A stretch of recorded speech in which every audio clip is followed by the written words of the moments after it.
बंधुगण, आप सभी जानते हैं कि भारतवर्ष में दिल्ली में एक बहुत बड़ी गतिविधि चल रही है। भारत मंडपम में एआई वर्ल्ड समिट चल रहा है और उसमें आज 4 लोगों की गिरफ्तारी हुई है जो यूथ कांग्रेस के लीडर्स हैं। मैं नाम भी पढ़ता हूं जो गिरफ्तार हुए हैं। कृष्णा हरी, ये यूथ कांग्रेस का नेशनल सेक्रेटरी है। कुंदन यादव, बिहार यूथ कांग्रेस का सचिव। अजय कुमार, उत्तर प्रदेश यूथ कांग्रेस का उपाध्यक्ष है और नरसिम्हा यादव यूथ कांग्रेस का नेशनल कोऑर्डिनेटर है। मैंने ये 4 नाम और उनका पद इसलिए बताया क्योंकि पद देखिए, कोई सचिव है, कोई अध्यक्ष है। ये छोटे कार्यकर्ता नहीं है, ये बड़े कार्यकर्ता हैं और बड़े पदों पर आसीन कार्यकर्ता हैं कांग्रेस पार्टी के। और ये रैंडमली या इसी प्रकार अंदर घुस गए हो अफरा तफरी में, ऐसा नहीं हुआ है। पूरे रिसर्च के साथ हम यहां आए हैं। इन कार्यकर्ताओं ने अपना रजिस्ट्रेशन कराया। रजिस्ट्रेशन करने के पश्चात, रजिस्ट्रेशन पहले कराया, आज नहीं कराया, रजिस्ट्रेशन पहले कराया, बार कोड प्राप्त हुआ इन्हें। बार कोड लेकर ये अंदर घुसे, एक डिजाइन के साथ अंदर घुसे जिसमें इन्होंने उल्टा टी शर्ट पहन रखा था, दिख नहीं रहा था टी शर्ट पे क्या लिखा है, और अंदर जाके ये एक तरह से टॉपलेस हो जाते हैं, अपने कपड़े उतार देते हैं और उसके साथ प्रोटेस्ट करते हैं। ये प्लानिंग कहां बनी थी? ये कोई सड़क चलते हुए यूथ कांग्रेस के किसी लीडर ने ये प्लानिंग नहीं बनाया। ये राहुल गांधी, सोनिया गांधी और प्रियंका वाड्रा की मौजूदगी में राहुल जी के निवास स्थान पे ये प्लानिंग किया गया था। ये प्रयोग है, ये संयोग नहीं है।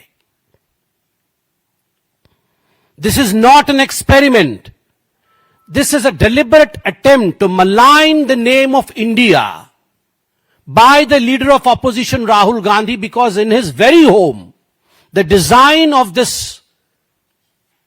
whole propaganda took place. यह जो एआई समिट है बंधुगण, पहले भारतवर्ष ऐसे समिट में अपने रिप्रेजेंटेटिव तक नहीं भेजता था। भारतवर्ष ने कभी इस प्रकार के समिट आयोजित नहीं किए थे। मगर आप चिंता करके देखिए, एक एआई समिट होती है, पूरे विश्व में भारत का नाम होता है, 100+ कंट्रीज, 100 से अधिक देशों का पार्टिसिपेशन होता है। 20 देशों के कंट्री हेड, स्टेट हेड इसमें पार्टिसिपेट करते हैं। 60 मंत्री लगभग अन्य देशों के इसमें पार्टिसिपेट करते हैं। हजारों global CEOs, researchers, startups, policy makers इसमें ज्वाइन करते हैं। 2.5 लाख से भी अधिक विजिटर्स और जो रजिस्ट्रेशन करते हैं वो इस इवेंट में रिपोर्ट करते हैं। इसमें हजारों स्पीकर होते हैं, हजारों सेशंस होते हैं और एग्जीबिटर्स होते हैं। इसमें 300 से अधिक एग्जीबिटर थे जो 30 देशों से आके भाग लेते हैं। और इसमें कैसे लोग भाग लेते हैं आप देखिए। इस एआई समिट में मैं पूरी डिटेल्स में नहीं जाऊंगा, मैं मोटा मोटी बता रहा हूं क्योंकि आप सब जानते हैं, देश जानता है, कई दिनों से देश देख रहा है कौन भाग ले रहे हैं। हमारे प्रधानमंत्री नरेंद्र मोदी जी के साथ साथ फ्रांस के राष्ट्राध्यक्ष Emmanuel Macron, UN chief Antonio Guterres, global tech leaders like Sundar Pichai Google के, सैम अल्टमैन ओपन एआई के, डेमिस हैसाबिस डीप माइंड के, डैरियो एमोडी एंथ्रोपिक के, और भी कई नाम हैं। मैं सारे नाम यहां पढ़ना नहीं चाहता हूं। कहने का तात्पर्य है पूरे देश के हु इज हु, पूरे विश्व के who is who in AI participate करते हैं। और केवल पार्टिसिपेट नहीं करते हैं, वो क्या कहते हैं यह भी हमें सुनने और समझने की आवश्यकता है। UN secretary general Antonio Guterres कहते हैं, India is giving voice to the global south in the AI era. Global south को अगर आर्टिफिशियल इंटेलिजेंस में कोई वॉइस दे रहा है तो उस देश का नाम इंडिया है, भारत है। इसके साथ ही इमैनुअल मैक्रोन कहते हैं India is becoming a central player in the global AI order. पूरे एआई ऑर्डर, विश्व में जो ग्लोबल ऑर्डर है उसमें भारतवर्ष आज केंद्र में स्थापित कर चुका है अपने आप को, ये फ्रांस के राष्ट्राध्यक्ष कहते हैं। सैम अल्टमैन ओपन एआई के, वो क्या कहते हैं? The future of AI must include India at its core. जो भविष्य है एआई का वो भारतवर्ष को मध्य में उसे रखना पड़ेगा। आज भारतवर्ष इतना इंपॉर्टेंट है। माइक्रोसॉफ्ट की लीडरशिप, ब्रैड स्मिथ जो इंडिया लीडरशिप है उनकी, उन्होंने क्या कहा? India will be one of the world's biggest AI talent engines, one of the biggest talent engines of AI. मेरे पास और बहुत सारे ऐसे बड़े बड़े, फॉर एग्जाम्पल अलेक्जेंडर वैंग जो मेटा के चीफ एआई ऑफिसर है। In India we can scale personal super intelligence very fast. सारे अध्यक्षों ने क्या कहा, सारे सीईओज ने क्या कहा, इसका पूरा का पूरा अंकन मेरे पास है। I have the script of most of the top leaders and the CEOs of the world who participated in the AI summit in Bharat Mandapam, and what they said about India. They said about India that India is the core. India has the possibility. India has the potential. India is doing fantastically well. यह सब पूरे विश्व का कहना था, मगर राहुल गांधी और Congress party, the traitors of the highest order, देश के सबसे बड़े गद्दार, रंग में भंग डालना इनका काम है। जहां देश आगे बढ़ेगा, जहां देश में खुशियों की रंग छाएगी, वहां वो भंग जरूर डालेंगे। ये गद्दार है। ऑपरेशन सिंदूर होगा, प्रश्न उठाया जाएगा। पाकिस्तान का गुणगान होगा, हिंदुस्तान की कमी निकाली जाएगी। एयर स्ट्राइक होगा, हिंदुस्तान को धिक्कार कहेंगे और पाकिस्तान का जय जयकार करेंगे ये राहुल गांधी। और जब सर्जिकल स्ट्राइक होगा तो यही वो गद्दार है जो खून की दलाली कहता है और पूरे विश्व में भारतवर्ष को अपमानित और बदनाम करने का प्रयास करता है। यही वो गद्दार है। He is the traitor who goes to foreign land, sits there in a seminar and says that the ruling dispensation of India is, which is equal to Muslim terrorist organization. Boko हराम जो terrorist organisation है, Islamist terrorist organisation, उसके बराबर है। अगर ये गद्दारी नहीं है तो गद्दारी की डेफिनेशन क्या है?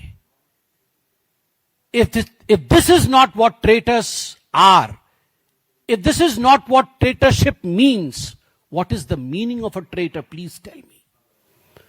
कांग्रेस के लिए मेरे पास केवल 3 शब्द हैं। कांग्रेस के लिए मेरे पास केवल 3 शब्द हैं। Topless, brainless, shameless. Today they went topless, brainless. कहां पर पार्टी के लिए प्रदर्शन करना चाहिए और कहां देश की गतिविधि चल रही है, प्रदर्शन नहीं करना चाहिए, इतना भी सोच नहीं है, इतनी भी मस्तिष्क में स्थान नहीं है, इतना विवेक नहीं है कांग्रेस के पास कि ये जो एआई की समिट चल रही है ये बीजेपी का समिट नहीं है, ये बीजेपी की राष्ट्रीय कार्यकारिणी नहीं है, ये एआई समिट है पूरे विश्व का।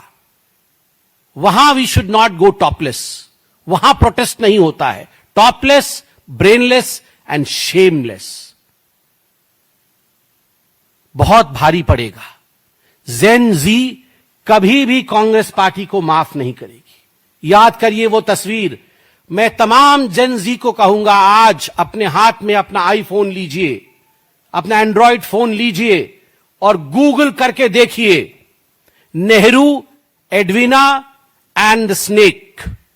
आप देखेंगे एडवीना माउंटबेटन को खड़ा करके, अंग्रेजों को खड़ा करके, पंडित नेहरू सपेरों के साथ हिंदुस्तान को सपेरों का देश बता रहे हैं कि देखो ये सांप का खेल होता है, ये हिंदुस्तान है, ये सपेरों का देश है, this is the country of snake charmers, और हंस रहे हैं नेहरू।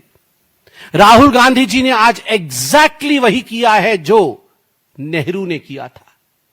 नेहरू ने कहा था ये सपेरों का देश है, और आज राहुल गांधी ने हमारे युवाओं के स्टार्टअप्स को, हमारे युवाओं के आर्टिफिशियल इंटेलिजेंस के इंडस्ट्री को, हमारे युवाओं के परफॉर्मेंस को नकारा है इस प्रोटेस्ट के माध्यम से। Both Nehru and Rahul Gandhi had done to India and are doing to India, which is nothing but treachery.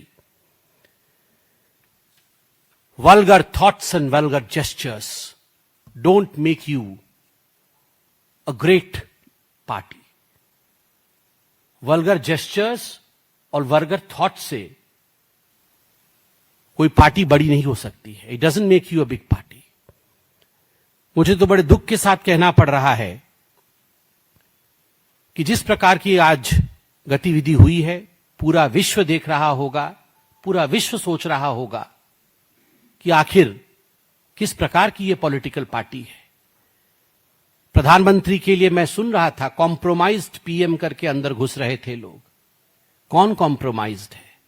सारे के सारे लीडर जिनके बेल पे बाहर है, मुचलके पे बाहर है, 5,000 रुपए के मुचलके पे मां बेटे बाहर है नेशनल हेराल्ड केस में। कौन कॉम्प्रोमाइज्ड है? जिस राहुल गांधी के ऊपर इस देश के एक सम्मानित अदालत पर नागरिकता पे के प्रश्न को लेकर केस चल रहा है कि वो भारत के नागरिक है कि नहीं। मुझे तो पूरा शक है अब इस घटना के पश्चात कि वास्तविक रूप में ये केस जब कॉन्क्लूड होगा तो क्या धमाका होगा। वास्तविक रूप में वो इस देश के नागरिक के तरह तो बिहेव नहीं कर रहे हैं। Rahul Gandhi is not behaving as the citizen of this country, and there is a case going on in one of the courts of India where Rahul Gandhi is to prove that he is an Indian, because किसी petitioner ने ये petition डाला है कि वो हमारे देश के नागरिक नहीं है। तथ्यों के साथ डाला है, ऐसा बोला जा रहा है, मीडिया ने बोला है। और मीडिया के साथ ही शायद आप देखे नहीं होंगे, मुझे लगता है आप लोग जरा एक्स पे देख ले, यूथ कांग्रेस ने ट्वीट किया है और बताया है कि जिस देश की मीडिया भी कॉम्प्रोमाइज्ड हो, हम और क्या कर सकते हैं, हमें भारत मंडपम में नंगा होना ही पड़ेगा। वो आपको भी कॉम्प्रोमाइज्ड बता रही है।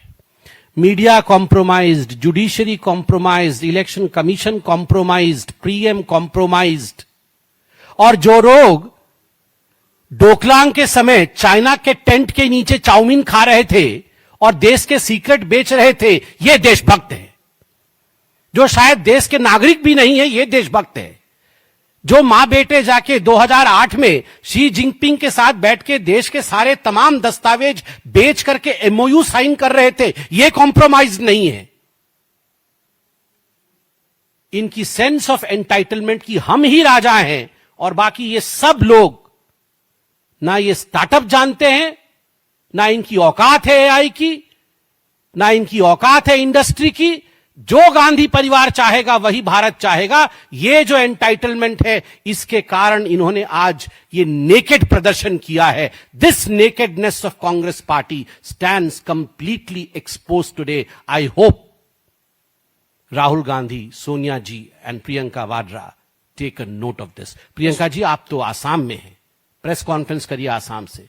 राहुल गांधी देश में है कि नहीं मुझे पता नहीं, अगर देश में है तो आप भी प्रेस कॉन्फ्रेंस करके सफाई दीजिए सफाई कि आप देशद्रोही क्यों नहीं है। We put you on notice on this. Thank you so much.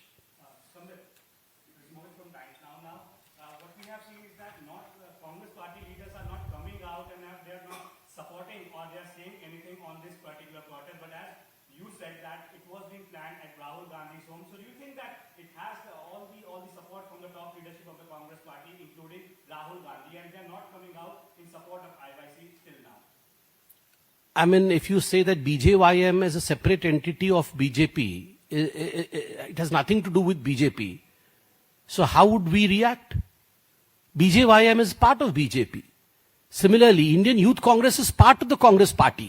The Indian Youth Congress has given a statement, has released a statement in the X, where categorically they own up to it, that we are the ones who have done this, deliberately we have done this, because everything in India is compromised, including the media, and that's why we were left with no other reason than this, no other platform than this.